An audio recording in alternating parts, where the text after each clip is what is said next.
The following takes place between 8 p.m. and 9 p.m.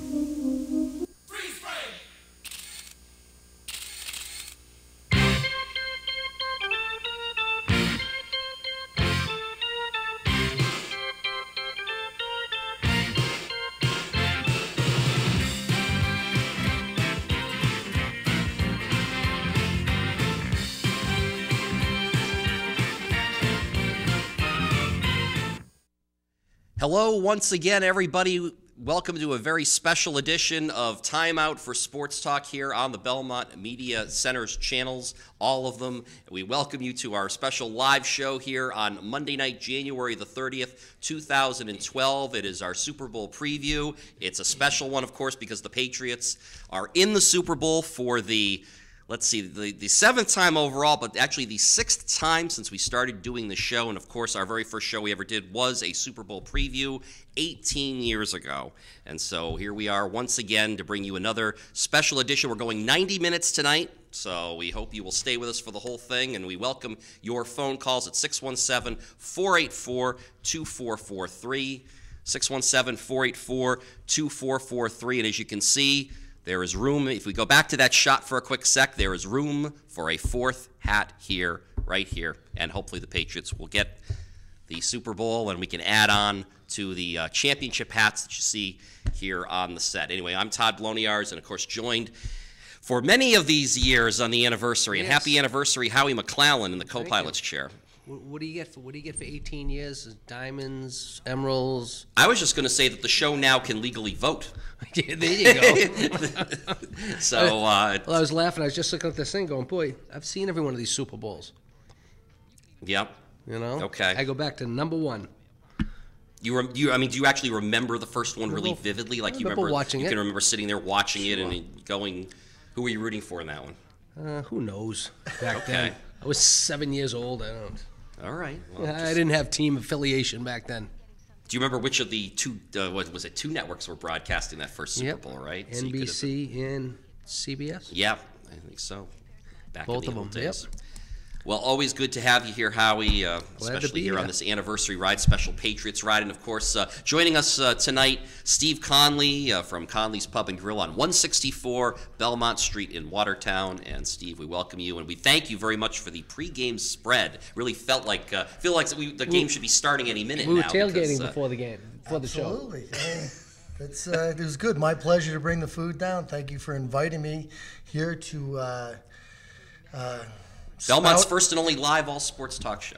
Yeah. And yes, and I will, as a native, I am unique beast in this area. I've now lived up here for about 22 years, and I've been vocal about this. I grew up a rabid Yankee fan.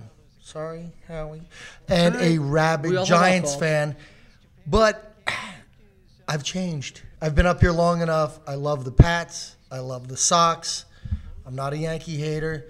But I predict the Patriots will win and have a hat there, unlike some other people at this table who perhaps aren't as confident. But at any rate, thank you for having me, Todd. Well, thank you. And when he said that, he means this table, not just this table. And later on, we will be, as we get closer to the end of the program, we will all be giving our predictions as we like to do. And, of course, for years, we've been taking people's scores when they call in, along with all of our own scores. And only once in all of the Super Bowls that we've predicted scores for, only once has the score been hit right on the nose. A fan in Green Bay, Wisconsin, got Super Bowl 31 correct, Packers 35, Pats 21. We were very sorry he got that one right, but it's the only time anyone's ever hit the score right on the nose. What did he win? Well, he would have been able, if he wanted to, he could have flown out on his own dime and would have been able to host the show, because that was always the joke about it. We started by always joking that if you get the score right, then you'll get to host the show, and it's kind of a little thing, and it got kind of funny because no one ever got the score exactly right. But that still stands.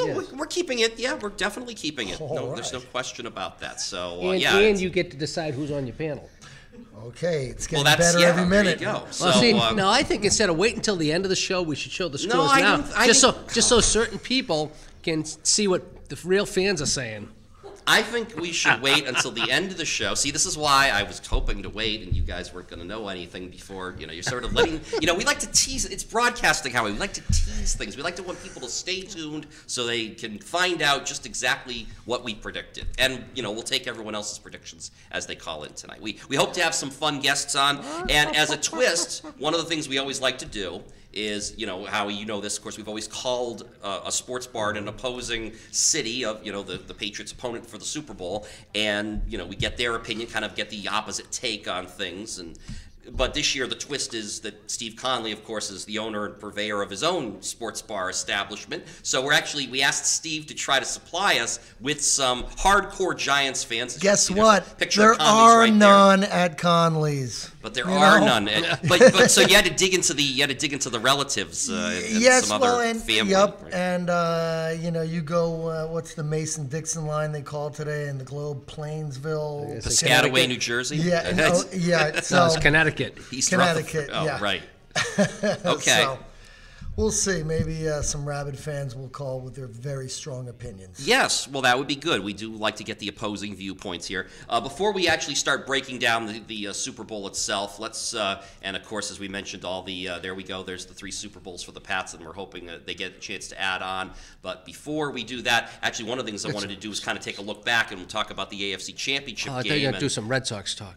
No, I think we're holding off on that. But okay. Let's talk a little bit about the AFC Championship game and the fact that the Patriots in a lot of ways are kind of fortunate. I mean, you and I watched that game, Howie. It was very exciting. It came right down to the end, and there was some breaks in there. Sometimes, as they say, if you're going to win a championship, you need not just talent, but sometimes you need a little bit of luck. And Patriots certainly got that in the final minute of their win over the Ravens. Well, don't forget the scoreboard. It must have been the scoreboard that happened. That caused the whole thing.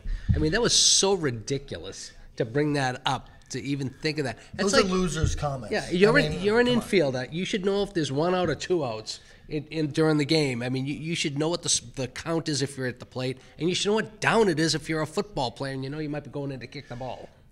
But when you're a professional kicker and they ask you to come in and kick the ball, your job is to kick it through the uprights, regardless if it's first, second, third, or fourth down. Exactly. So, sorry, Billy.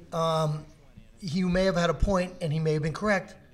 But it makes no difference. His job is when they say go in there, kick it up in there, and he didn't. And he didn't look too frazzled when he was standing there lining it up. No. He looked fine. But the funny thing is that field goal merely ties the game. And everyone's talking about it. The biggest play was the catch in the end zone and the strip. And all I could remember is now there is very stringent rules in the end zone about catching and controlling. Now, he caught that. If he catches that on the sidelines and that gets stripped, we're getting involved in a lot of – I'm saying they call that a catch. Remember the fellow from Detroit who made the catch and then he has the ball and touches down, no touchdown. So that, to me, was the big play. They're all talking about Billy Cundiff sending it into overtime. Who cares? We'll still win. Yeah. We still won. Yeah, the missed touchdown pass would have won the game. Yeah, more than end likely. Of story. Yeah. 15 seconds left, it's over. Yeah. And that's it. I mean, the season's on the line, and out of all the players on the Patriots roster that you would have expected to step up and make a play, I don't think Sterling Moore was near the top of your list. He was second or third, maybe. Yeah. Did you even know who he was? I mean, I know he joined the team. I would say around Sterling mid-season. Sharp would have been more prone to stripping the ball than Sterling Moore. Exactly. And he got burned earlier, too. He's the new Larry Brown, or what's the guy's name for Oakland? Or no, excuse me. Are you thinking of Larry Brown from the Dallas-Pittsburgh Super Bowl? Yeah. Yes. Yeah. Who then, and I don't even want to bring up that Super Bowl. I have a personal attachment to it. But okay. The quarterback was a friend of mine for the Steelers, and when he threw those 2 interceptions, he was the MVP of the game. You're friends with Neil O'Donnell? He grew up right down the street. I was the youngest of 11. He's the youngest of 9. Oh, wow. And he had a great year. And then when he threw those 2 things, I believe Larry Brown probably shook his hand after the game. Got a great contract with Oakland. Never heard from him again. Was it 2 or 3 interceptions he had in that game? 2? Okay. It was those 2. I mean, they were playing well, too. I mean, the Steelers were in a good position. That was a decent Super Bowl. Yeah. It was. Yeah, I do remember that Super Bowl. It was a competitive game, although Dallas, I think, jumped out to a big lead. And then the Steelers it was And they were starting to come back until O'Donnell kept throwing the picks. I mean, the joke being O'Donnell really should have been the MVP of that Super Bowl because he certainly determined the outcome of the game, as it were. Or there was, and of course I had defended him at least on one of them. They're talking about a receiver not turning, going to the right spot. But you win and lose with the quarterback throws the ball. So if your receiver doesn't go to the right spot, you got to make sure you don't throw it there then. So Exactly. Well, okay, again, kind of just talking again about, let's get back to the Ravens-Patriots. One of the things, of course, maybe a question is Billy Cundiff. I mean, he does share a first name with Mr. Buckner from Boston Sports Lore. And the other interesting aspect is that neither one of them would have ultimately cost their team, because if Buckner makes that play in '86, the game continues. If Cundiff makes the kick, the game continues. They don't win the games by making those plays, so in some ways they're kind of unfairly made scapegoats. And but talking about the Cundiff thing, you said, Howie, you said he kind of came out there, he looked calm. But the interesting thing was, and we didn't really notice this as we're watching the game because the cameras are not looking over the entire field. But apparently he was down at the other end of the field, had to come all the way down. The play clock was running, even though the Ravens had a timeout in their pocket, and I don't know what in the world they were saving that for. What did they call it for? I mean, the whole idea is you save that at the end of the game so that you kick the field goal. I mean, Harbaugh is getting away with something here. I presume because he didn't blame the scoreboard, by the way. Baltimore, they're talking about Harbaugh. It's all about game management. I don't put it on Harbaugh. He should assume that his kicker is right here. Ready to go. Rumor had it is that Harbaugh and some of the other assistant coaches were yelling for Cundiff to get down to their end of the field so he could be ready to kick. That's why he has assistants and his assistants. I mean, this is what it's all about. He should have been right there in the fourth quarter. You just sit there and wait.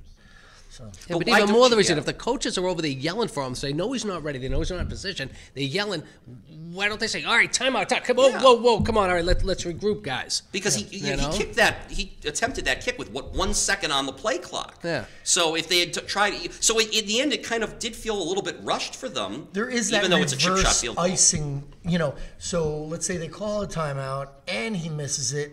Now it comes back to the timeout that was called. So sometimes you just want to let it play out. So there's not too much thinking going on. Get him out. But isn't it just when the opponent calls the timeout, it freezes? I don't think a team has never frozen their own kicker. Oh yes, they have. Really? Jason Garrett froze his kicker this year. Okay. Yeah. And I don't know whether it was if it was brain gas, shall we say, on live TV. Why would he possibly have called a timeout? But he did. The guy kicked it. It went good, and then he went back out, and he missed it. And then Jason Garrett had to explain himself. So he, in essence, iced his own kicker. I don't know, maybe it was bad. Yeah, but in this case, I mean, it could have been explained. He wasn't ready. He was down the other end of the field. He wasn't looking at the time. We were down to a couple of seconds. We had to call the timeout. Yeah. And then if he did what he did, at least there was a reason. They called the timeout. Yeah. But that wide receiver, tight end for the Ravens, what was his name? Do we know? Evans? Yeah, Evans. Lee Evans, who dropped the ball play before? Yeah. He needs to take that ball and bring it in and hold it for the biggest score of his life. He was never going to score a bigger one. So, okay, Billy Cundiff lost an opportunity to put it into overtime. This guy, Evans? Yeah. Short memory. Lee Evans. Sorry, Lee Evans. Former Buffalo Bill. I actually used to play the Patriots twice a year. And he needs to catch that ball and put it away. I'm glad he didn't. But that's where the venom in Baltimore should be directed at. But this is why we play the game. It's also the same reason why, or in an odd way, I always blame the '86 World Series on Calvin Schiraldi, who was a lot more responsible in a similar way to kind of Lee Evans. If you want to try to extrapolate the parallels out here, between the two sports, it's it's kind of a stretch, but ultimately because it's kind of like the last man standing, last person on the field. Cundiff, he misses that kick. Interesting thing too, Belichick saw the kind of quasi-chaos going on because the play clock was running down and opted not to call a timeout and freeze the kicker. He said under other other circumstances, he would have considered calling the timeout there. I find that kind of, it's a long way across and there's 80, 70,000 people. And do you think he really was able to, pick up the chaos? And I'm not saying he didn't, but it just seems odd to me. It's a chaotic situation. Yeah, the whole game's chaos. And for him to be able to pick, there's chaos. Well, Belichick might have noticed that the play clock was running down. He probably saw Yeah. Cundiff running up to the huddle, getting ready to kick it. Yeah. I mean, I think that's what he probably noticed. And Sometimes the best actions are none taken at all, and Yeah. that certainly is the case. And the bottom line is that game wasn't won or lost on that one kick. It was won and lost in the whole 60 minutes, not in the last 10 seconds of the game. So, I mean, I'm sure players realize. I mean, Ray Lewis was the first one to say that. We win as a team, we lose as a team. Yeah.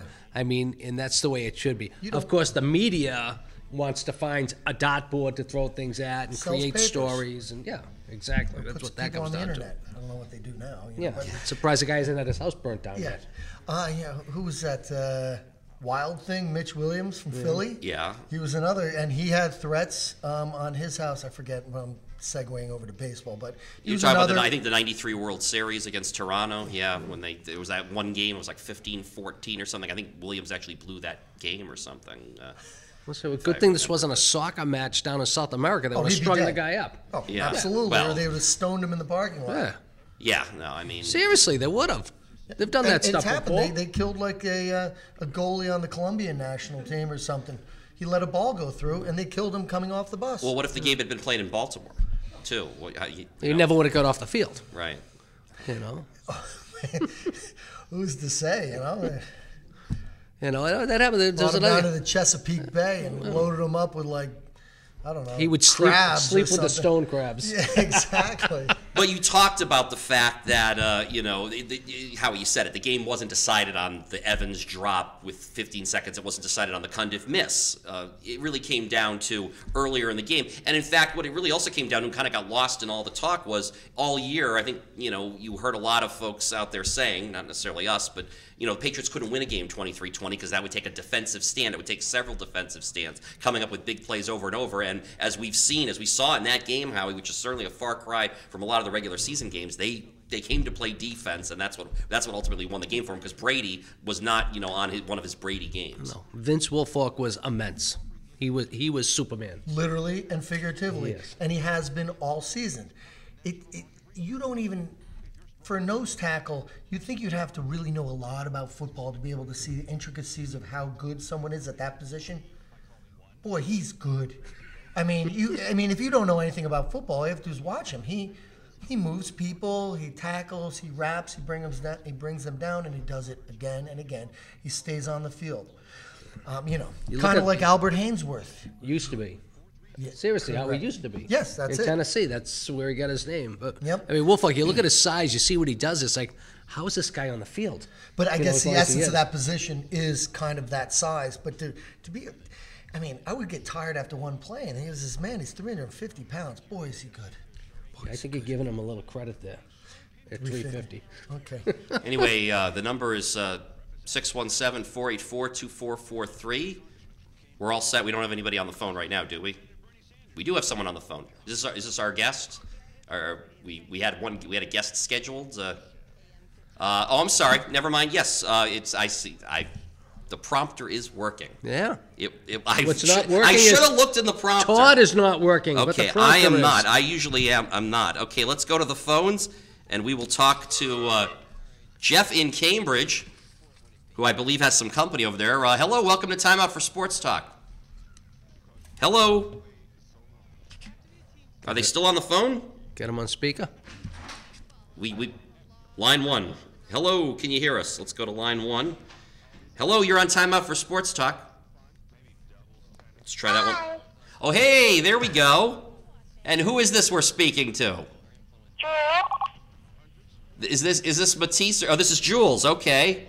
This is one of Jeff Hansel, who's the executive director. If you remember, Jeff brought his kids in during one of our summer programs, I believe. In fact, his sons, Jules and Matisse, were dressed in their baseball uniforms or something. Yep. They just come from practice or a game or something like that. Or But, Halloween. or Halloween, possibly. Jules, I hear you're a big Patriots fan, right? Uh-huh. Yeah? Who's your favorite player on the team?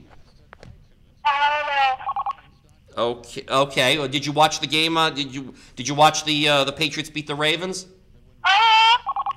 That was pretty exciting. You got a prediction for us for the Super Bowl?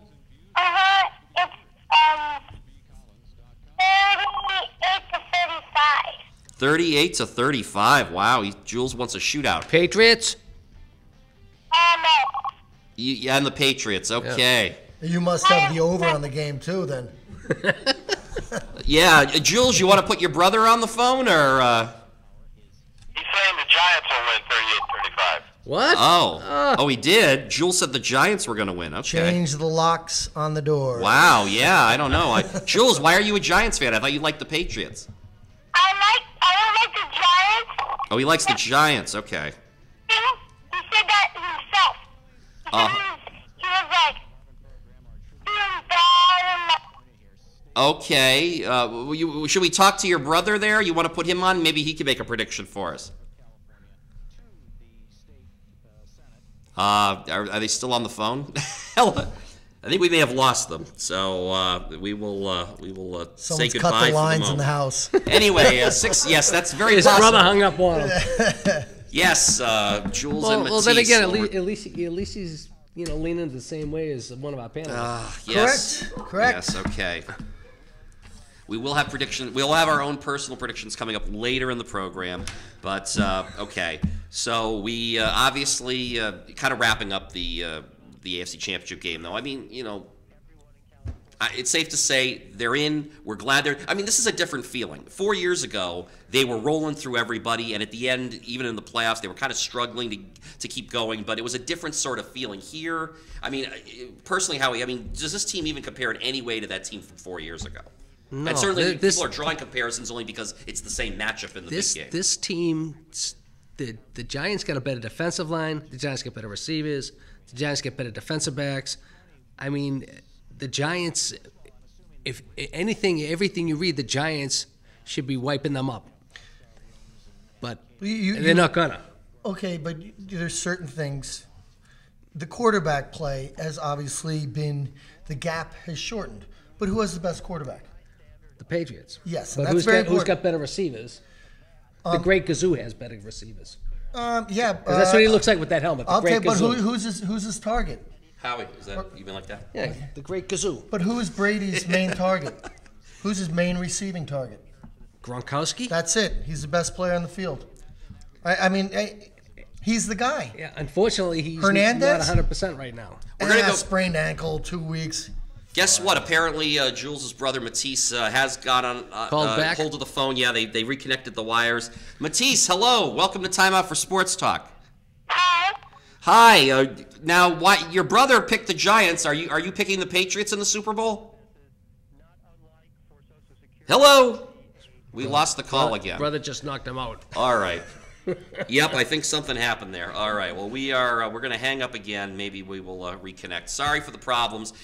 We ask you to bear with us. We were hoping to get a lot of calls tonight, and of course, this is the night that the normal phone that we use here on the set is not working, and we're kind of working a backup. And I don't know if it's a problem on our end or it might be a problem on their end, but there's a problem nonetheless. Now, with that helmet, he looks like the Great Gazoo.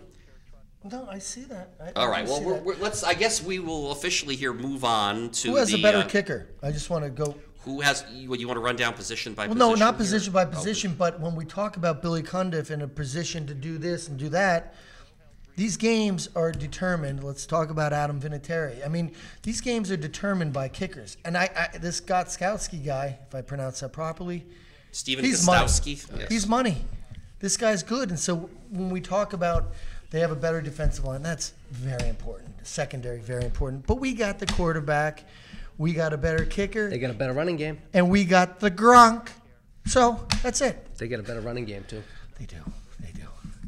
It hasn't been as good this year. What I'm saying is everything points to New York, but I still don't think they're going to win. Why is it Vegas made the Patriots a 3-point favorite? I don't know. I found that kind of confounding too because I was at the November 6th game between the two. They beat us the last two times. Must be we played looking them. to get the money going in on the Giants early because it's just not going to be like that. Midway through this week, that line's going to change. All right. Well, let's talk about the quarterbacks anyway. Obviously, this matchup. Yes, Brady has the edge in the Super Bowls. He has the edge in overall talent. Although this year, if you just go by their numbers, they were very close.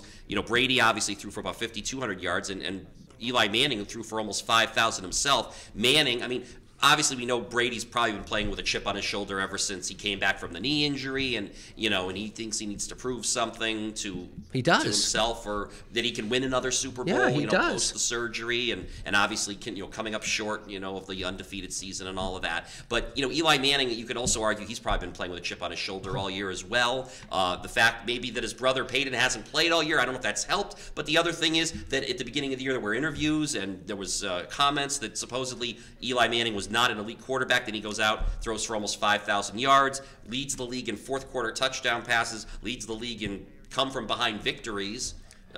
All sorts of things, and he stepped up his play. This is not the same Eli Manning who beat the Patriots on kind of a fluky, wild, that Tyree play where he escaped 3 pass defenders and someone catches the ball off their helmet. That was kind of fluky, but Eli Manning is not that quarterback anymore. He's obviously matured. Oh, definitely. But that's what I mean. Everything's, I just still say, everything's pointing New York's way, except hot. And like I said, we got Brady, and I just think we just have something to prove. Well, and it's going to come down to. It's funny you say, Eli Manning may have a chip on his shoulder. Eli Manning has had a chip on his shoulder since he was playing backyard football. He'll never be as good as Archie. He's not good as Peyton. Playing Pop Warner, playing high school, college. This guy, he's now embraced it. He's lived in the shadows, and now here he is, and tied with his brother in Super Bowl victories. Yeah, has a chance to pass him, and he doesn't have to answer any questions in New York anymore. If he lays an egg to next week, which he won't, he's still not going to have to answer. He brought them to a place that they didn't even have this goal in mind. I can't see that. In New York, maybe they did. Maybe a caller could let us know, but I don't think that was the goal or a realistic goal in New York. Halfway through the season, no. I mean, they were talking about firing Coughlin. Yeah, is as Eli they did the in guy? 07. They actually talked about the same thing in 07 with Coughlin, and then they went on that run late in the year. And those are the weird parallels with this Giants team, is that they had to win. And who are those people? It's the press and stupid fans. The Maras and the ownership and the management may have never have brought that even on the table. No. Tom Coughlin is our man. Oh, sure. Eli Manning, and so the press brings it up. But, it's funny how teams get, fire coaches. The Tampa Bay coach of the year, fired the next year, or what? It's kind well, it's the old "what have you done for me lately?" Yeah. And had the Giants continued along their way, I mean, they were at 500 after 14 weeks. I mean, and inept. Yeah, and they were struggling. There's no question. I mean, the odd part was they had beaten the Patriots, and then they went out. They lost 4 straight after that. I mean, they beat the Patriots, go to 6-2. Then they lost 4 in a row, and they were really struggling. And it looked like they were going to slip out of the playoffs entirely. And Coughlin may have lost his job. We don't know. The Maras, he probably had the backing of ownership in the end, but you don't know. And sometimes there's that pressure because it is New York after all. But yeah, so they battled back. They win their last 2 regular season games. They beat the Jets, then they beat the Cowboys to get in to win the division, and then just the playoff run they've been on. I mean, basically shutting out the Falcons. You hold them to a safety. That's basically it's an odd shutout, but it's still a shutout. They beat Green Bay, and too. Then that's the other in Green Bay. Right, Green they Bay. beat the number 1 offense, probably the top team. 15-1 Green Bay Packers. You beat them at Lambeau, and then the next week they play arguably the number 1 defense in the league, the 49ers, and they beat them. Yeah, the Green Bay and the Giants game, that was the tale of 2 teams going in opposite directions, and that was it. And that was the beginning of the end of the Packers. They never really played that well afterwards, and that hence is the problem when you get these undefeated. Oh, we've made the playoffs, and how do we deal with it? And I think they may have backed off and they lost their mojo a little bit. The Packers did. Yeah, after they lost that game and the undefeated season was over, it just seemed like it took all the wind out of their sails. Yeah, it seemed to be a struggle for them after that. So. Are you suggesting then? Well, I mean, they weren't trying to lose to the Kansas City Chiefs. I mean, they wanted to keep it going. I think they were just struggling as a team. Maybe there was the burden of trying to go undefeated. We all know. As the Patriots we've experienced it firsthand as fans, watching our own team go through that same thing. Remember, they struggled to beat the Giants to win that last game of the year. I mean, they should have lost that in game. The playoffs. Yeah. I mean, even before the Super Bowl. Exactly. So they were struggling with it too, and I think that's part of the pressure. That's like when you get that guy that's got the hitting streak in baseball. He hits like 38 straight games. All of a sudden, the national eye is on him, and every swing counts. It just builds and builds and builds. Same with the undefeated. Every game now, it's more and more. You know. Yep.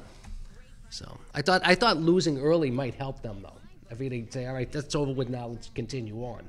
But as it took the as win our right friend out of Rick them. Pitino said, pressure is a privilege.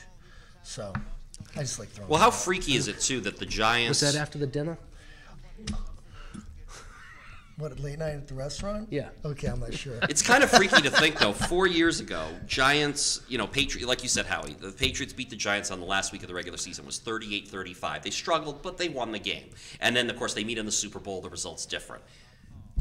And, of course, the Patriots, when the Patriots won that first game, they were undefeated. The interesting thing is if you go to 4 years later, Packers, undefeated at the time, they go to the Meadowlands. They win 38-35, exact same score. Yeah. When they meet later in the playoffs, obviously now the Packers have lost a game, so there's a little bit of a variation here. But then, the Giants pull off the upset again. Actually, they've also won 2 straight playoff games at Lambeau now.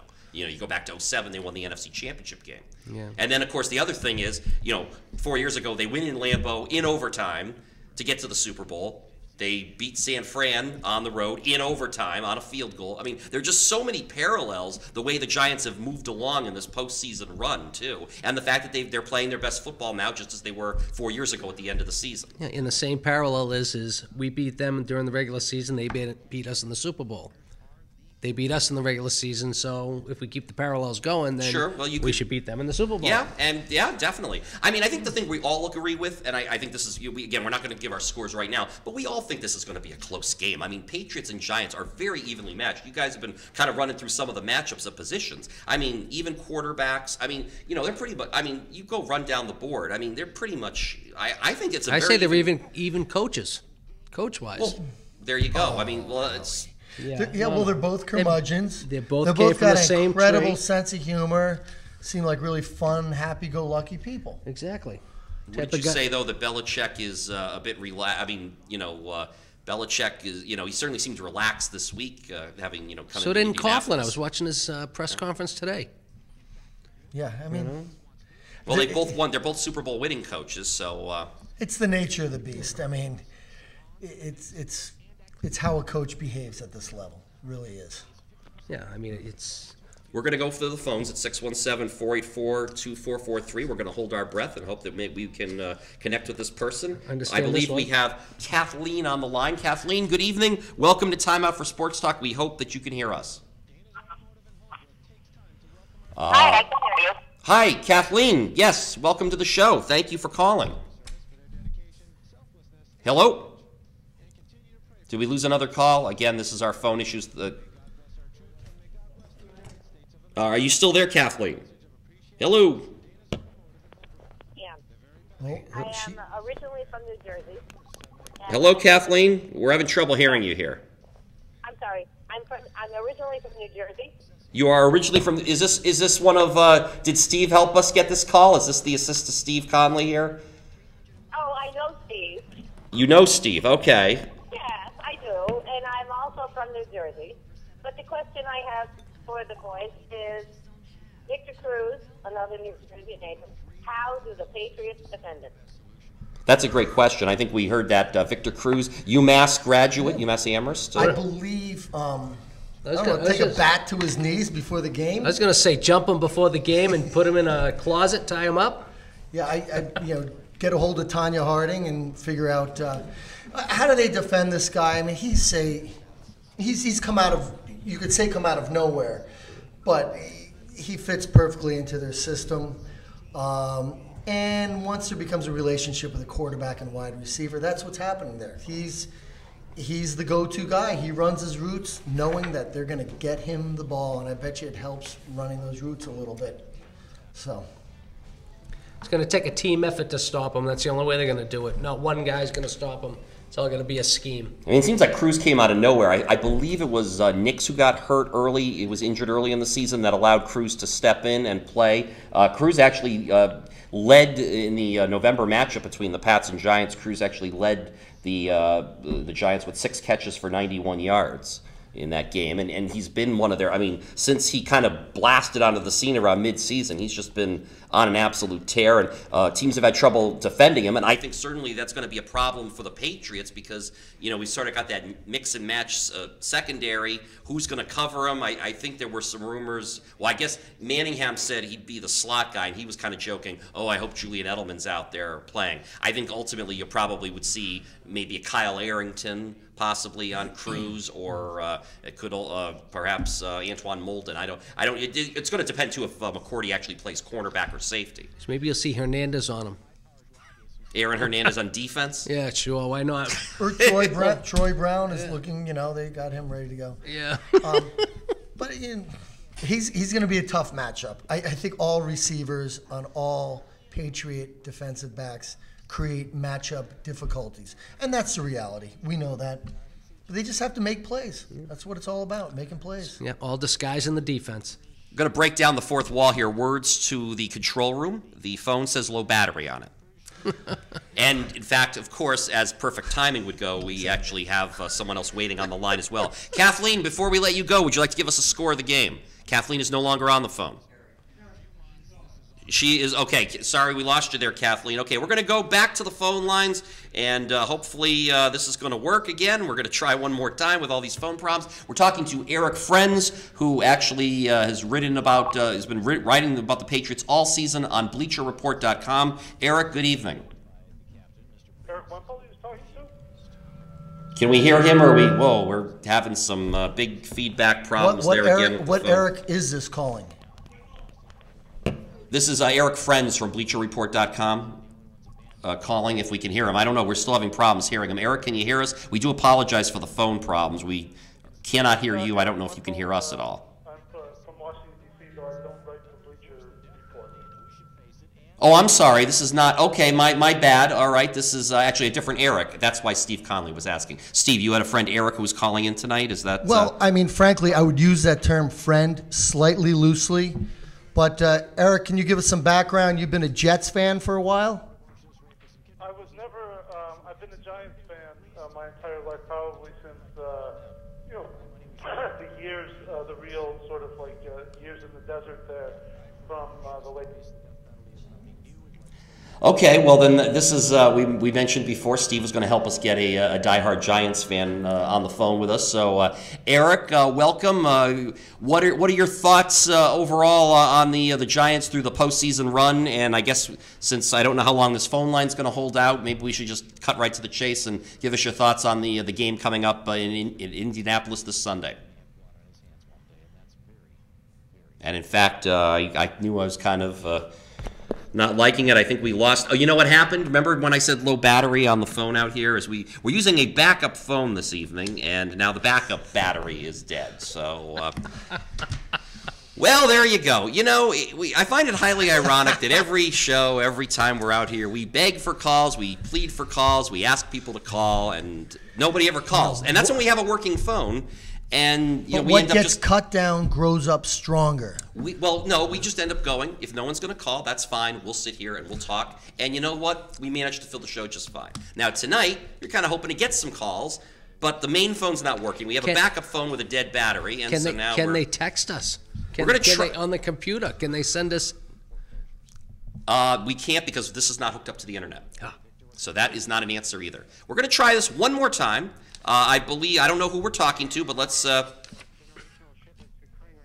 Okay. I see folks scrambling in the control room. Kind of reminds me of the Ravens at the end of last week's game, trying to kick that field goal to tie.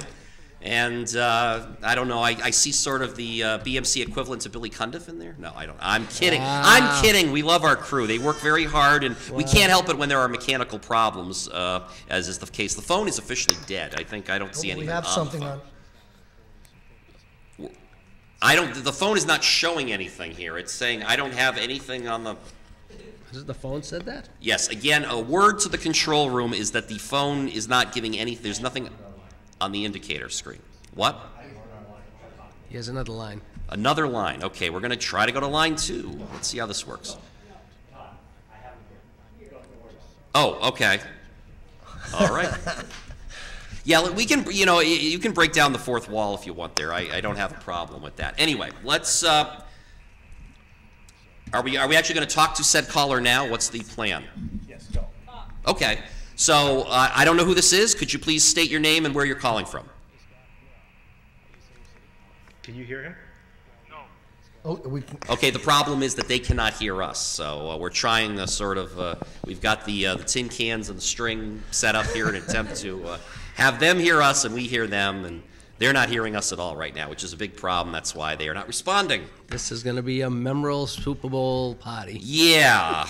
All right, here's what I'm going to do. Food was good.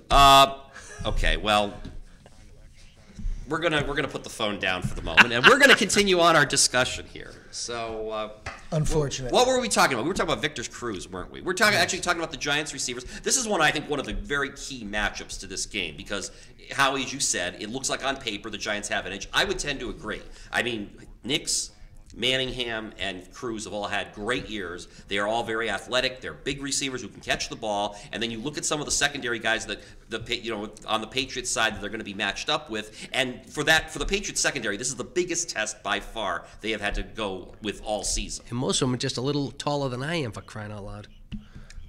That's You're half being the tough problem. on yourself, Howie. Huh? You're being tough on yourself. What are you banging in at, about 5'10"? Yeah, right. If I wear spikes. There you go. Not worn down ones. Exactly. Hey, this is the game. The Patriots secondary have to make plays, and it's a cliche. We made the plays, but they do have to make the plays, such as getting their hands in when a receiver gets the ball. Eli Manning to the Giants receivers on paper are better than the Patriots secondary. But it's all about making the plays. They knock them off stride at the line of scrimmage, impede their movement. Get pressure on the quarterback. As the Patriots did in Super Bowl 36 against what was looked at then as a very supremely talented core of wide receivers on the Rams. But back then we could level them. Right, and I think that play more physical with them. You can't play physical like that right now. That's part of it. I think that is part of it. You're right, Howie. I'm curious if Ty Law and Lawyer Malloy were still playing today, would they be just so mad because they wouldn't be able to play the way they want to because of all the new rules that are in place? Sure. I mean, that's an interesting way to look at it. They'd be kind the way of I old, looked at it is I'm not they? certain. I know. But my actual feeling here is I honestly think, for rules aside, Lawyer Malloy, Ty Law, those guys 10 years ago, and it's been 10 years since that Super Bowl, are just more talented and were able to do those things. That was their style of game. They played physical. They could knock those Rams receivers. I don't think this secondary is constituted. The Kyle Arringtons and the Antoine Moldens are going to be able to do the same thing to the Nix Manninghams. Yeah, but those Rams receivers didn't have the height these guys have either. Yeah, I mean, well, the Rams receivers were we have Torrey Holt. Okay. We are going to try once again to go to the phone, and I do not need to hit anything. Are we just going to talk? Hello? We have a caller on the phone. Can you hear us on the phone? I can hear you. We can't hear you through the speaker in here. And now we're getting some major feedback problems, so that's not going to work either, unfortunately. I thought someone's playing a Hendrix CD. Yeah, I know. This is... Okay, we'll try it again. Okay, hello. Once again, we're going to continue to talk and see if you can you hear us on the other end of the phone here? We don't know who this is. Okay. We're having a hard time hearing Eric at all. I believe this is still Eric down in D.C., I think. Okay, yeah, I think if we're quiet, let's see. Okay, Eric, can you hear us talking to you? Yes, very well. Okay, you can hear us very well. Well, I'm glad at least it's working on that end. You're going to have to excuse us. We're having a little bit of trouble hearing you.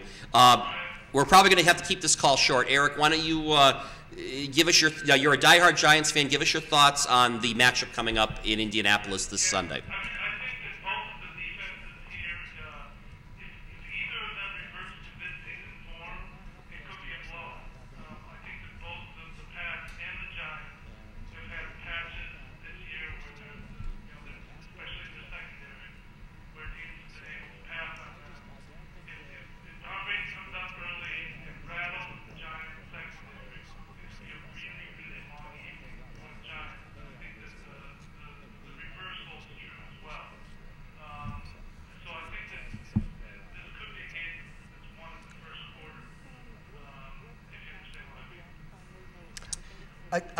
I think you're correct, Eric. once one of the teams is on their heels and backing up, it could have the potential to be a blowout. Given an opportunity, who would you take on your all-time team? Mark Bavaro or Gronkowski? Well, I think certainly Bronco is a faster rising star. Bavaro was a part. I don't know how well Bronco blocked, but Bavaro was a part of sort of like pushing Joe Morris to 1,000 consecutive 1,000-yard season. But Bronco is a young guy. I think he gets an eye more of a game changer. I mean, what he did to the Giants in that first meeting, he displayed there over the year, which is over the middle. And if you remember that killing touchdown, it looked like it was the Giants' dead. Bronco just goes straight up the middle, being quick, and have an excellent line with Tom Brady. Mike Foley was not far behind at all. But you saw how physical those guys are when Brady has Tom Brady.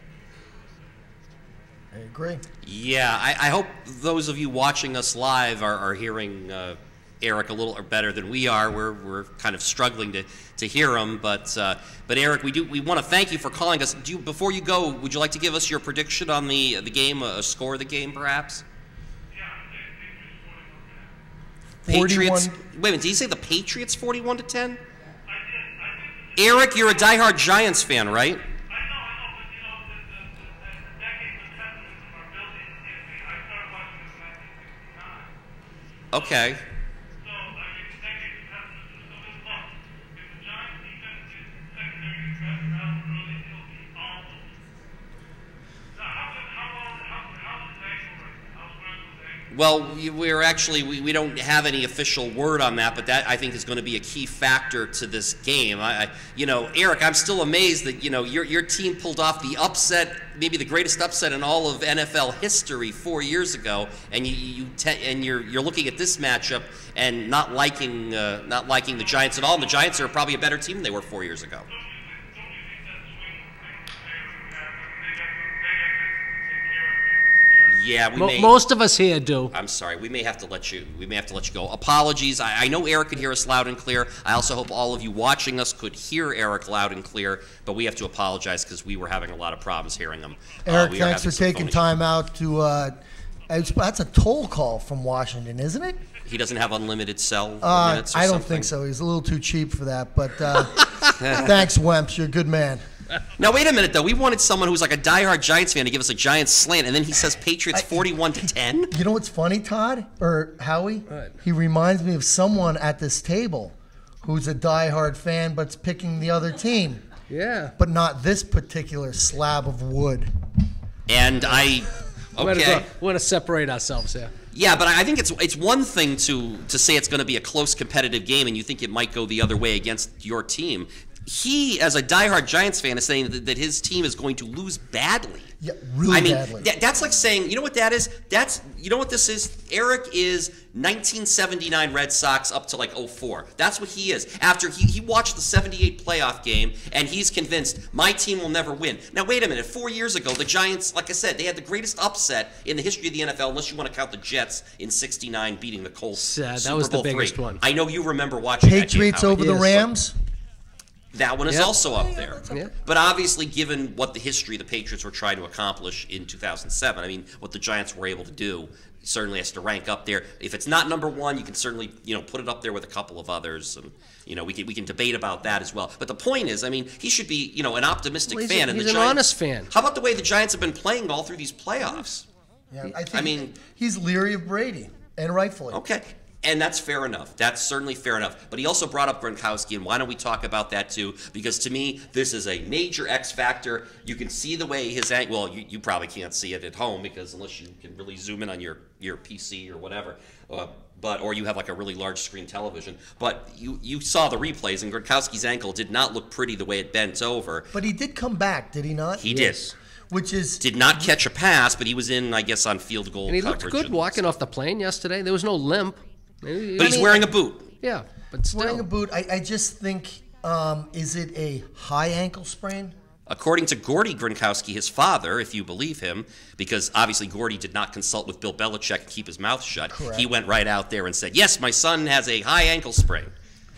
Hey, look. And those aren't good. I mean, it takes more than 2 weeks to recover. Biggest High ankle game of the sprain's year. a code word for almost a broken leg, really. Not quite. but Biggest it's- game of the year. Young kid, couple of shots. He'll have the whole off season to recover. Yeah. He'll play. The Gronk he's going to be ready, no doubt. I don't doubt he's going to play. What I have doubts about is whether he's going to be the Gronkowski that he's been all season. I'll still And take we a need him to 70. be I'll that still guy. take a 75% Gronkowski. And I'll also take his right-hand man, Aaron Hernandez, who may pick up the slack. I mean, we forget about how serious a weapon that guy is. Well, but yeah, to have two tight ends to do what they've Yes, done this and year. Hernandez is also coming out of the backfield. He's also lining up as a wide receiver, and he will be able to fill some of the void there. That's why I was half joking when I said we'll put him on the defensive backfield. Yeah. What? He could be a linebacker. Yeah. You know, he can play the slot receiver. Looking back to the November 6th meeting between the Pats and Giants at Gillette Stadium, both Hernandez and Gronkowski caught a touchdown pass. They were both effective, and that is going to be a matchup problem for the Giants. That's the one area where they're going to have some matchup problems. But obviously, again, if Gronkowski's not 100%, maybe they, defensively might lay off him a little more and then kind of focus more on a healthier Hernandez, thinking that that's where Brady's going to throw the ball to him. And that's why I think Gronkowski's health could play. I think it's ultimately going to play some factor in the game. Yeah, but if they don't, they're not worried about him. That'll make him more dangerous because, like I said, at 75%, and they're not watching out for him, he'll still do damage. Yes, he's a weapon. If he's out there, they're going to have to pay attention to him, whether he's 100% or not. That's what you're saying. Yeah. And there could be a point where he'll be outed. I just think it's a side story that has, it has some serious ramifications. But I'm just thinking that even that 7 days, they just didn't do much. Did they? Or he hasn't done much. No, he hasn't. He has He's not going to be practiced. fine. He probably won't practice.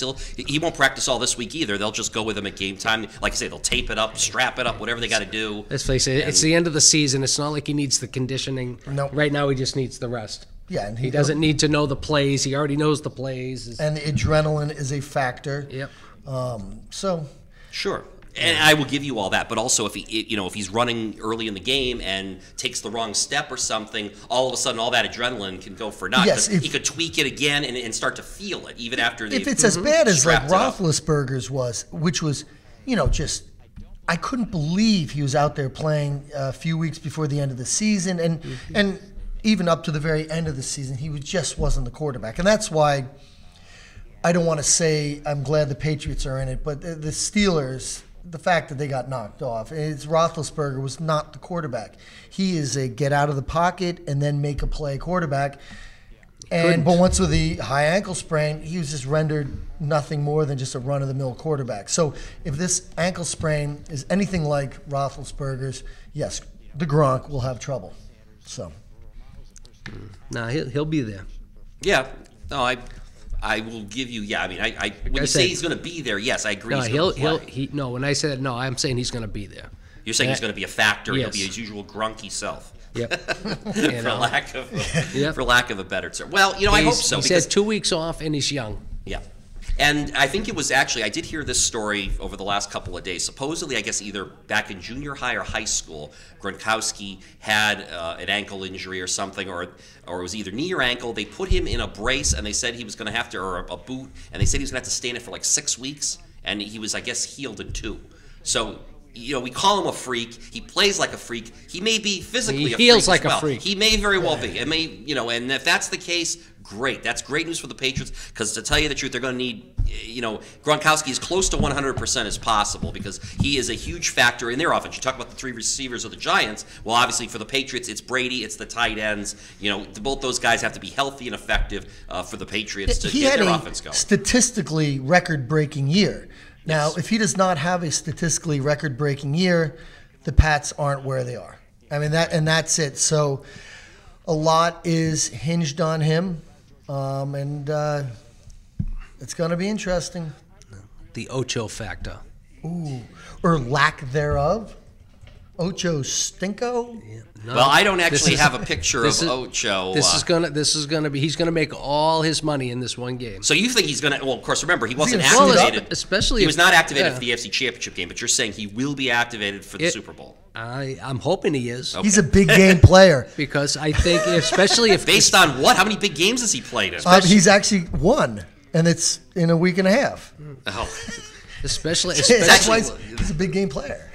yeah, you'd be surprised. I mean, it comes down to the last game of the season. The guy they're not paying a lot of attention to. Gronk's not up to par. Why not? Because he's just not that good. He's not as good as he used to be, but that doesn't mean he can't pull he's- one out of the hat. Yeah, I would be amazed if he surprised could make one catch and do any, or but even if he makes one, if he can make one positive play, maybe help him get a key first down, or somehow miraculously maybe even score a touchdown. I mean that would just be. You're right. That's an absolute X factor. You don't expect. I expect nothing from him, and Neither do the Giants. That's why he's the X factor. yes. Well, speaking of Ocho Cinco, I mean I have some pictures up here, but. I'm actually talking about the Ocho Cinco on the Giants, and a couple of them. Of course, you go back 4 years ago, Mr. Helmet guy David Tyree with that crazy Velcro. catch wearing number Velcro. 85. And in fact, this year in the regular season meeting between the teams, number 85 worn by Jake Ballard, the Giants tight I end. still who- don't realize how Rodney didn't get that ball out of his that, hand. that was David Tyree's last catch, by the way. It was, yes, he retired. That's Yes. true. He retired after the game. And most memorable of his life. And, I think didn't he write a book about it or something? Yes, I believe he's I have also. not read that book or seen Didn't it. he get strung out on drugs? Yeah, he. Wasn't that before his football? Wasn't No, that no, the- I think it's after. It was during, and then there was an article in the Globe. I think he Okay. turned it around before it took over his life. But I think that catch went to his head. No pun intended. Well, again, it was just, as I said, I was at Gillette Stadium earlier this year for that regular season matchup between these teams, and it was kind of freaky that another number 85, as I said, Jake Ballard, he makes a catch. It's not off his helmet, but there was a catch late in the game on the Giants' final drive as they were going for the win. Yeah. He kind of reached out with one hand and pulled it in. The ball was going over his head, and he kind of pulled it back in, almost kind of a la GRONK-OW-SKI. It was kind of that sort of a play that you didn't expect. And then, of course, Ballard caught the winning touchdown pass in the corner of the end zone. I know there was some questionable penalties on the Patriots there on that drive, too. I think Sergio Brown got hit with a couple pass interference calls or something. But One of them I wasn't questionable. Yeah, he was lucky he didn't get escorted out of the stadium by Yeah, for the police for a mugging. from Foxborough PD. Well, there's the other question, too. I mean, you'd hate to see this game come down to the officials. I mean, do you think, it seems like in these playoffs that the officials have tried to let the players play a little bit more, haven't they? Would you agree with that? What are your thoughts on the games you've seen? I do. The pass, it's an unfortunate aspect of NFL football specifically that refereeing can dictate the very outcome. Same thing with baseball. I'm not a big hockey fan, but that's the one thing I do love about hockey is that the referees just don't play a major role in that, and they just don't. They don't dictate. You could bust open a 30-yard run, and the offensive lineman has a questionable call, and they take it back, or they 20 graze it. yards away from the plate. Yeah, or someone roughs up a player 6 yards off the line of scrimmage, or just doesn't turn his back enough to the ball. I mean, it's a part of the game, and I get it, but they have been letting them play, which is good because the pass interference stuff it Earlier becomes in the tiresome. season, it was terrible. My theory is, if I was an NFL coach, I'd say this is what we're going to do. We're going to throw a bomb every time, and we're going to get a pass interference 1 out of 4 times. So let's just keep doing it. That's probably why I'll never be an NFL coach. If only Al Davis was still alive, he'd love that attitude. Yeah. He'd love that. You got the right shirt for it and everything. Is this an Al But Davis that's, shirt? Yeah. Well, it's black. Oakland Raiders. It's, Okay, right. yeah. It's a black T-shirt, so I guess you could qualify as a Raiders fan. No, but it's true. Earlier in the year, I mean, the ticky-tack fouls they were calling were just terrible. The pass interference, you can blow on someone. Whoop, pass interference, bring the ball back. It's just crazy. And now they're letting them play a little bit more. Do you think They that's going should. to? It's a physical sport. Do you think it's going to benefit one of these teams come Sunday more I than the other? I think it'll benefit the game. Period. Yeah. That's a good point. just to make the game good. I think it benefits the Patriots to a small degree because, again, just on paper, their secondary is not as strong. So if they're not calling a lot of borderline stuff, then maybe they'll be allowed to make some contact and actually defend. Legal contact anyway. Yeah. Oh, it's always legal. Ask Rodney. This would be the time where I would say the phone number, but given some of our phone problems of earlier, I will.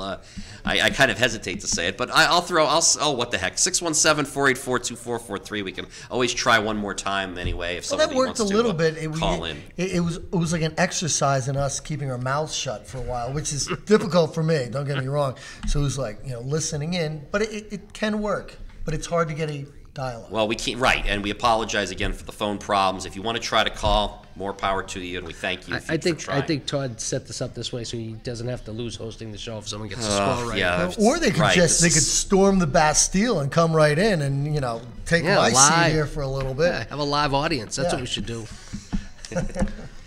As it was pointed out, the predictions can still be taken in the control room. Someone can call up and leave their score with our fine crew tonight, and then they can relay that information to us. So we are still able to get scores. If you'd like to call in and give your score to Pam Curtis or and if you get the score Mark right, Ventola, who are working in there. And if you get the score right, yes, if you get the score right, you get to host a future show.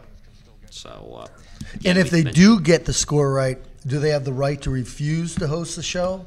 Well, apparently the guy in Green Bay did. He didn't want to fly out. See, if someone from long distance decides, they don't want to come out, then we'll try to work out some other little compensation. Okay. We'll throw a door prize their way or something like that. I'm going to mail them a door, actually. I think that's what I'm going to do. That'll be the door prize. We'll take the... Okay. Anyway, well, let's talk about...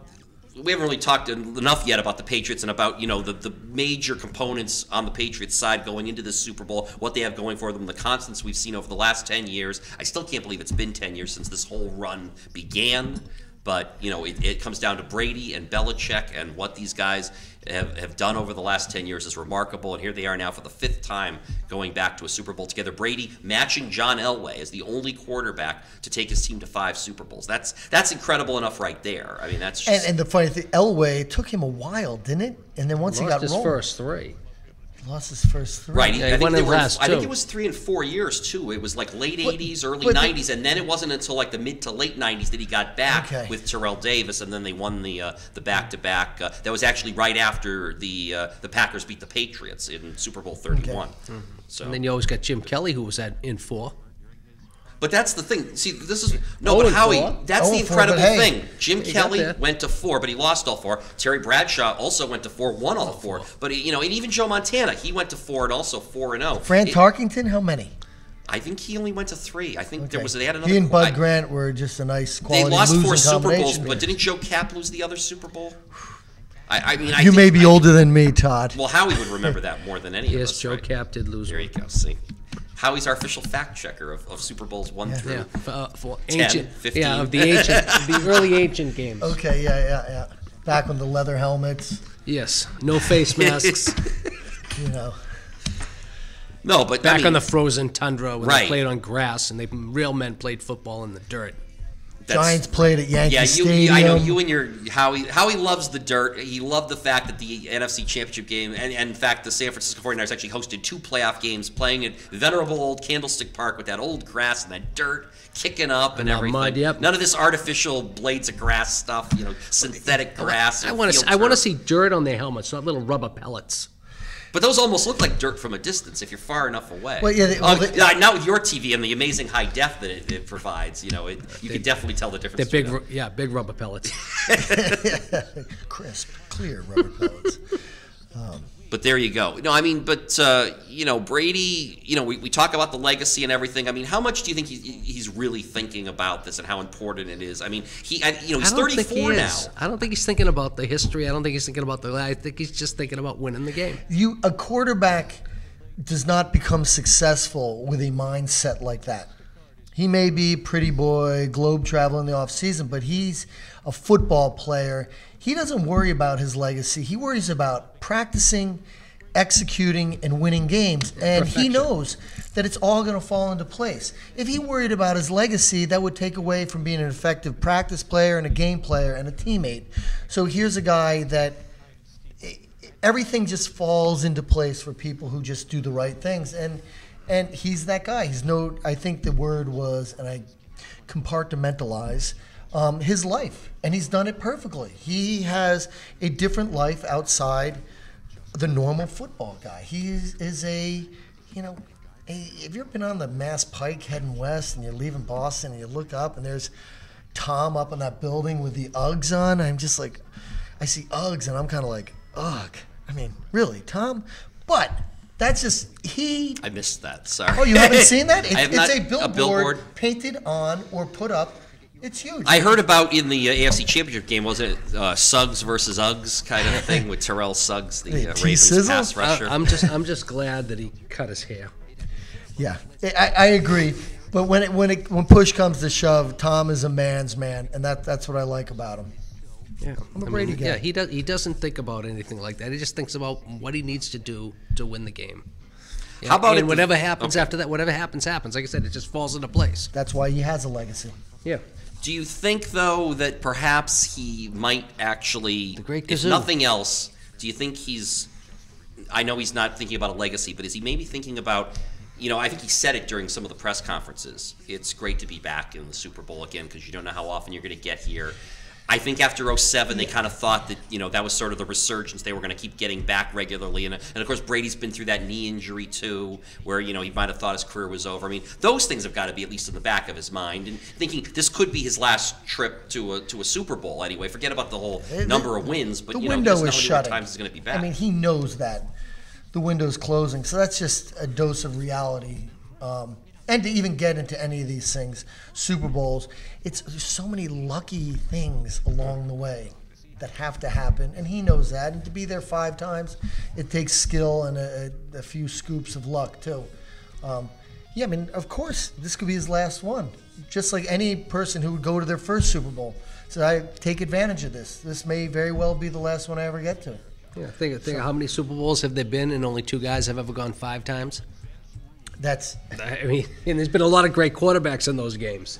That seals his legacy right there. I mean, yes, for him to win 4 times would be big time, but that 5 Super Bowls seals his legacy. I mean, it does.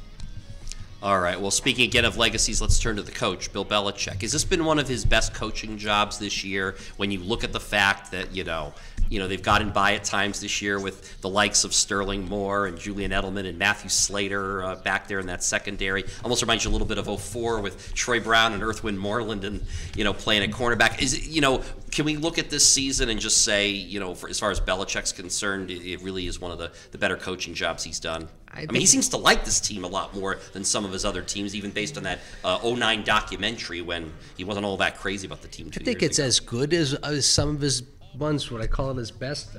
I don't know if I call it his best. I think it's as good as some of them because he's done it many years with a mismatched bunch of ragtag, off the scrap heap players and made them winners. So He doesn't panic either. And so when everyone was spelling doom and gloom mid-season, he knew you just keep going to practice and you keep doing the right things, and a few lucky things happen and a few people do not get injured.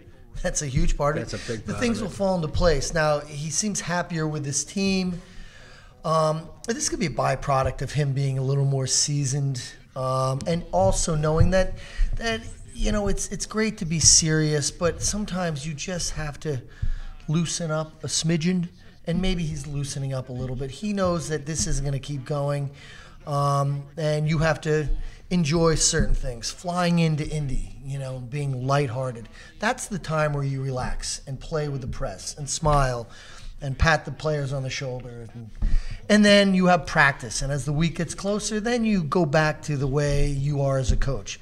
This is now time to focus. And I think he probably understands this more and more about how this Super Bowl is going to go, and it's not like the end of the line is closer than the beginning of the line for Bill Belichick, and he probably has a lot more historical perspective going forward. Yeah, the front. He can go to the front office at any time he wants. Same thing. He like Brady. They're coming to a close of a great tandem. But I think he's mellowed with age. Part of it could be that he's he got through some personal issues with his marriage and stuff. You know, He's got that young girlfriend. You know, but I mean, he's got that part of his life settled again. I mean, that could have been all been a problem, you know, back when he was so grumpy. Yeah. You know, it was all, he had problems at home, he had problems at work. You know, but it is. You see a lot of guys like that. They kind of like mellow with age, and you know, they're not the same. You know, I want to rip your face off every time I talk to you, guy. Yeah. You know, they only want to rip your face off half the time. Yeah. Well, could it also be, too, that the players just are responding to him better? Maybe this year, this group of players is responding better. Unlike Frank Conner and the Red Sox? Possibly, yeah, that's certainly one option. Or you could even go back, you know, again, if we go back to that 2009 documentary with Belichick, you know, remember he turns to Brady at one point in midseason and says, they're just not listening to me, you know, they're not, he wasn't getting through to them. Whether it was a failure on him or the players were tuning him out, whatever it was. But here, I mean, again, this isn't the most talented Patriots team they've had over the last decade, but everyone, the one thing you can't argue is that everybody on this team is giving their all. And no matter what happens this Sunday in Indianapolis, that's what's going to happen. They're going to leave everything out there on the field. You feel confident enough in this Patriots team that they're going to do that at the very least. Like in 2001. Right. When they shouldn't have had a shot. Just like they should. They on paper. Well, they were 14-point underdogs in that game. They're 3-point favorites this year. But again, they weren't supposed to even be there. And again, on paper, why they're favorites, I have no idea. Yeah. I still can't figure that one out. No, I find it interesting because, you know, you go back to that November game and, you know, again, that was a close game, though. That went back and forth, and the Patriots had 4 turnovers in that game. Brady didn't play particularly well. You know, they had 8 penalties, a lot of things un-Patriot-like. If they can get rid of some of those mistakes, I mean, certainly that's going to benefit them. Well, same in the Baltimore game. No touchdowns, 2 interceptions, 4 turnovers in that game and still won it. First time, actually, I think it broke a streak of 18 straight playoff games for Brady where he threw at least 1 touchdown pass, which I think goes back to that 2001 season when he had a couple of games there. The AFC Championship game against Pittsburgh, he didn't throw a touchdown pass because he got hurt before he had a chance. Yeah. But he started that game, though. He just didn't stay in it. And then even in the Oakland snow game that we all remember, he ran for a touchdown that game, just as he did against Baltimore last week. But he didn't throw for any touchdowns. We still have some time. The phone number, well, you know what it is. I apologize for all the phone problems we've had tonight. And again, sorry that we have had problems hearing you, but there is the number, 484-2443, if you do want to give us a call. We're going to get into and talk about our scores? We can start getting that. We can start moving in that direction. We are starting to wind down a little bit on the show. Okay, why don't we start with some of our crew members. Our director, Mark Ventola, in there, and we'll pop up his predictions. We actually have everybody's score, and there's our director, Mark Ventola, says Patriots are going to win 28-23. Maybe Pam Curtis back there, also working in the control room tonight. She's been making sure our audio levels are okay, and she says Patriots 24-13. Okay, good. So, again, a win there. How about Victoria Hazy, our camera person tonight? She says Patriots 27-24, and we'll go with Lucas Tragos as well, who actually had to leave because he is of school age, and it's a school night, and when we expanded our show tonight, it kind of didn't really dawn on me that we might have to have some folks who were going to leave. We don't want DSS hardworking busting the door Lucas, down here. though. He says Patriots 37-21, and how about Steve Conley, our guest tonight? I think he had the Patriots as well. Now, Steve, you said you grew up a Giants fan. What about 4 years ago? Were you rooting for the? I think we talked about this already. Giants. I've been in this area for 22 years now. I was a Giants fan. Bavaro, Sims, Joe Morris. So in the Super Bowl 4 years ago, Spider Lockhart. No, that goes. Frank Gifford, Ron John Johnson. No, I was a huge Giants fan 4 years ago. No, you were. I had already turned the corner. Homer Jones. By then. Not familiar. Homer Jones. Yeah. Oh, yeah. So I guess I've been out. So yeah, and I've. So, yeah, I think 38-21. Yeah, you've got a blowout there. I'm a little surprised about that. That's it's you really think it could be? So you're kind of thinking with your friend Eric there, not to the same degree, but you think I think what he was saying early in that game is that if things start rolling one way, it could turn into a rout. I don't see that happening, but I do. Okay. And if the Patriots are able to protect Brady, I mean that's a huge part. I mean, if there's they Patriots do not set up the pass with a run anymore. Yeah. Oh, that was bad. I didn't quite understand how good the Giants' defensive line was, and that game was like, we're in trouble. That reminded me of the Pittsburgh Steelers of the Steel Curtain. Oh, They were just swarming. Yep. You know. Absolutely. Okay. Howie, what did you say? I know we've got your score up there, and you kind of think it's going to be a little bit of a blowout too. There, you got them by 14. Yep. Again, really what do you like most about? I mean, why are you so confident? Again, to have them win by that much.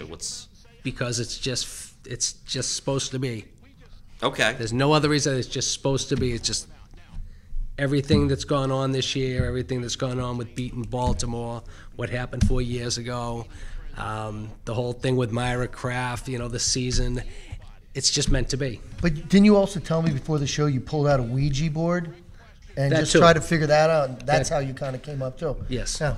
By the way, how much of a factor do you think the whole Myra? That seems to be. Is that the other kind of mission that this Patriots team seems to be playing with this year? Or? Well, teams win games for missions. I think it's probably helped with It's their been focus. an emotional year It's for probably helped with their focus. And, people, young kids, and that's what these kids are out there playing. They have short memories, and they're also stars or millionaires, and they have an immortality.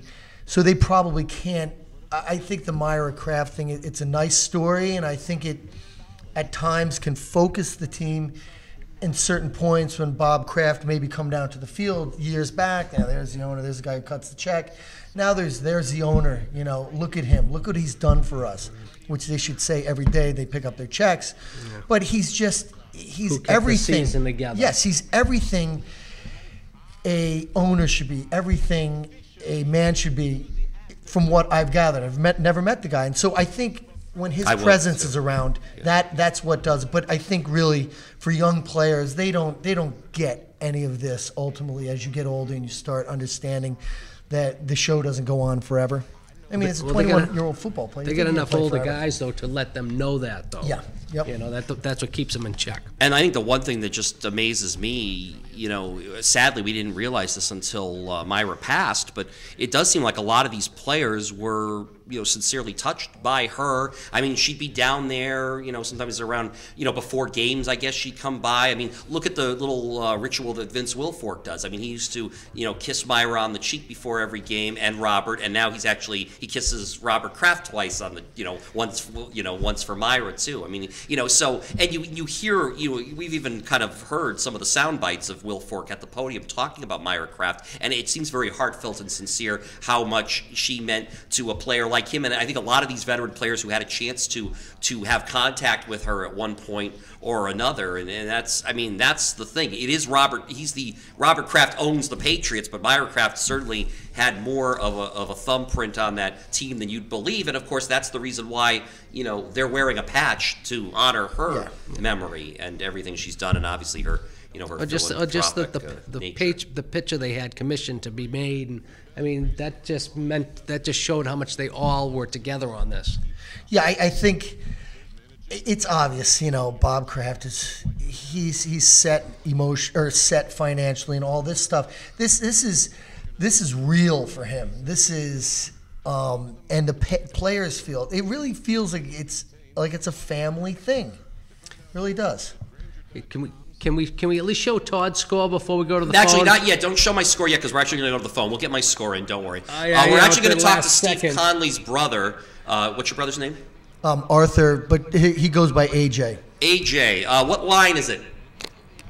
Oh, he's on the phone right now. Okay, we're going to talk to AJ Conley. Welcome to Time Out, AJ. Where are you calling us from right now? I'm calling you from Giant Country. If he can hear us, we can't hear him. So again, apologies.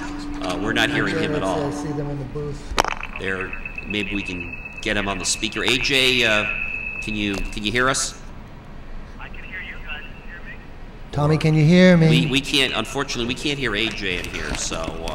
I think they're working feverishly again behind the scenes to make this happen. I'm going to guess that he can hear us. So why don't you tell us a little? Okay, AJ, can you hear us? Yeah, I can hear you. Oh. He can hear you. Go on the phone. Can you? But the phone's dead, right? It says the phone says actually it's sleeping. I'm getting a message saying the phone is sleeping. He can hear us. Okay.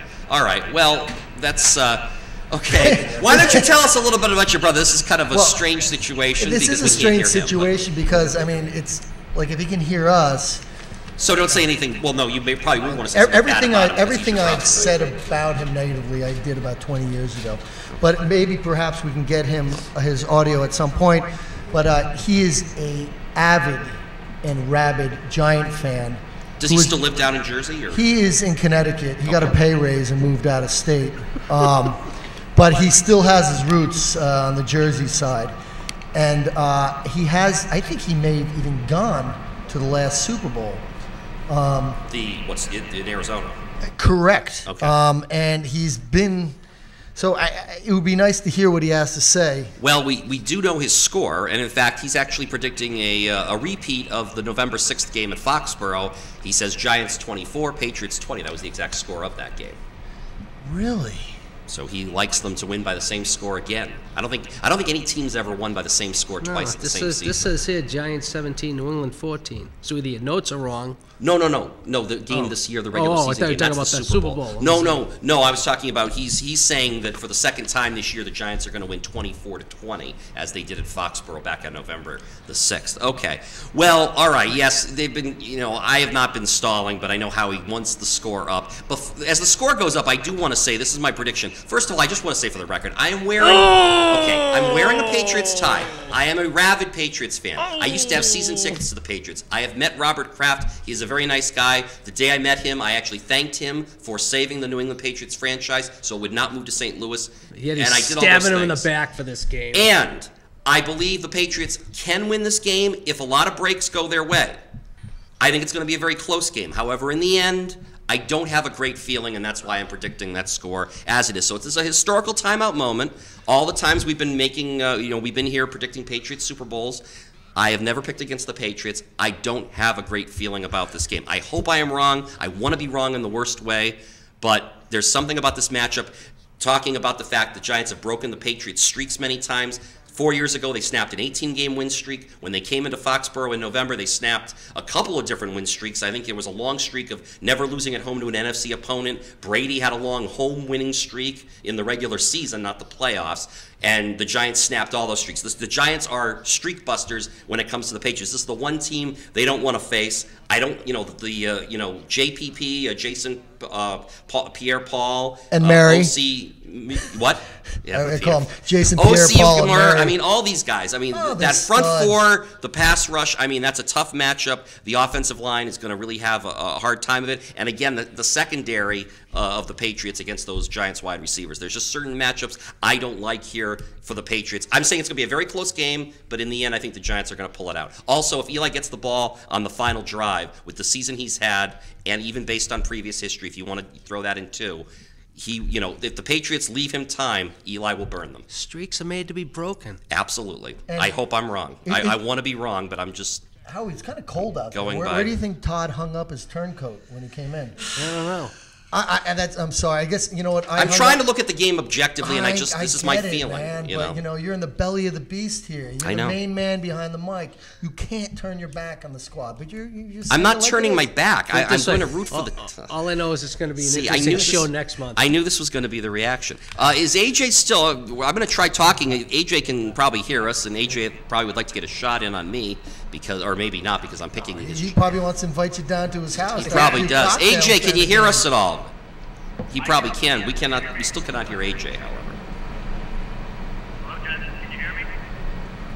AJ, if you're out there, please say something. We don't know if he is. Tommy, can you hear me? AJ, can you hear us? Sorry.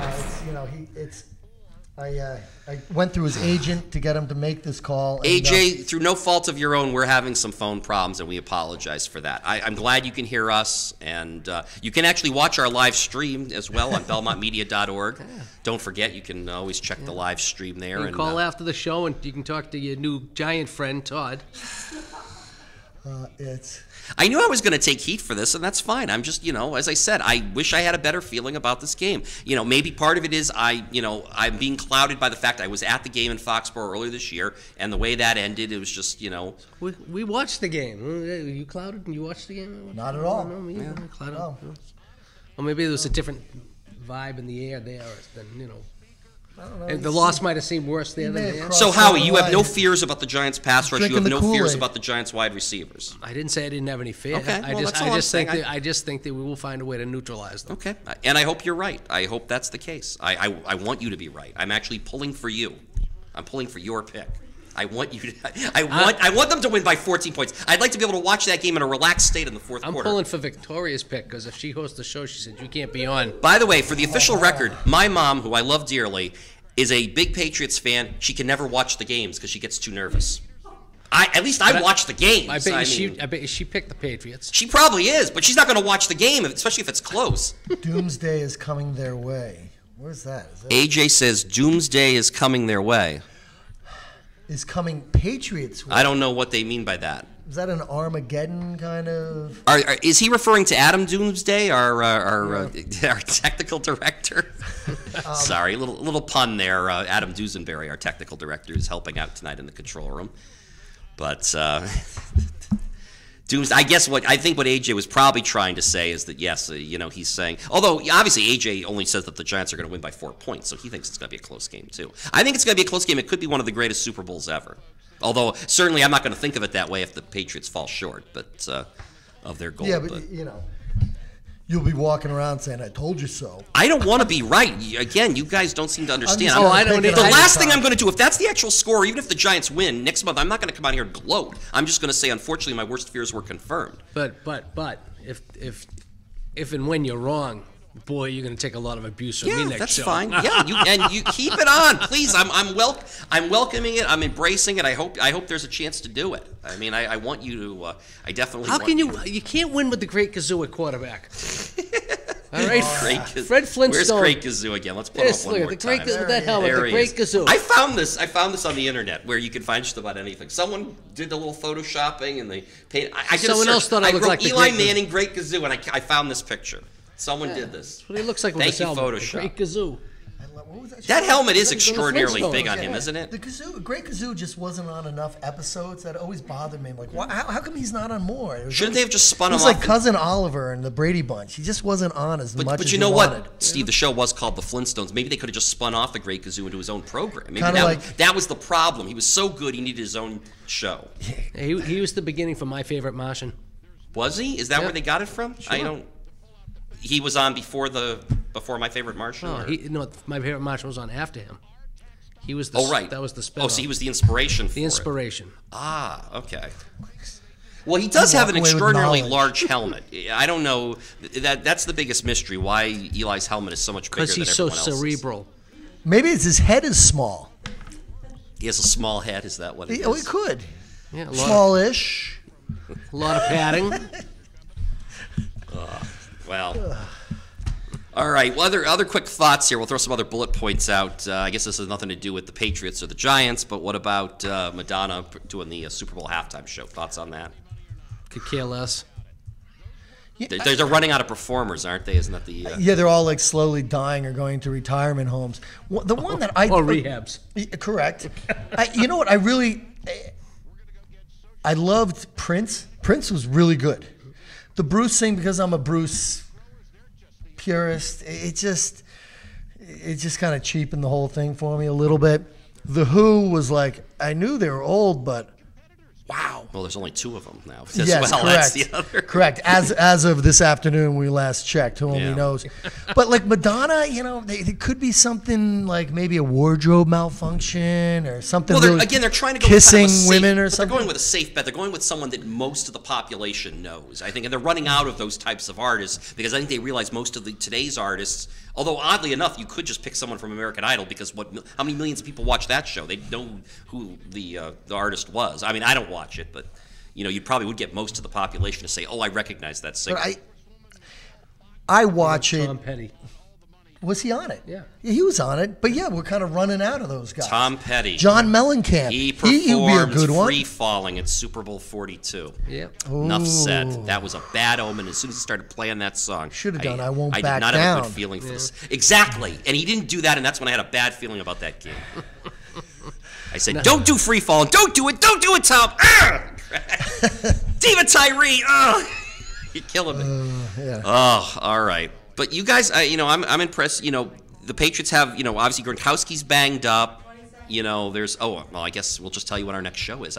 We went from 4 minutes to 20 seconds. I love the transition there, Kind of like the phone. Why don't we tell you when our next show is? Our next show is coming up on, if I can get to the, of course I'm not going to get to the end. No. Our next show is coming up, we'll have Mark put up the Sticky thing. keys. Our next show is coming up on February the 27th. Which is our next program, and we will be back here in a month, and hopefully. To all taunt. And I hope I eat a whole lot of crow. And we'll have a new guest, a new host for the game. Steve Conley from Conley's Pub and Grill is going to make a special version of crow pie, and I will be eating it.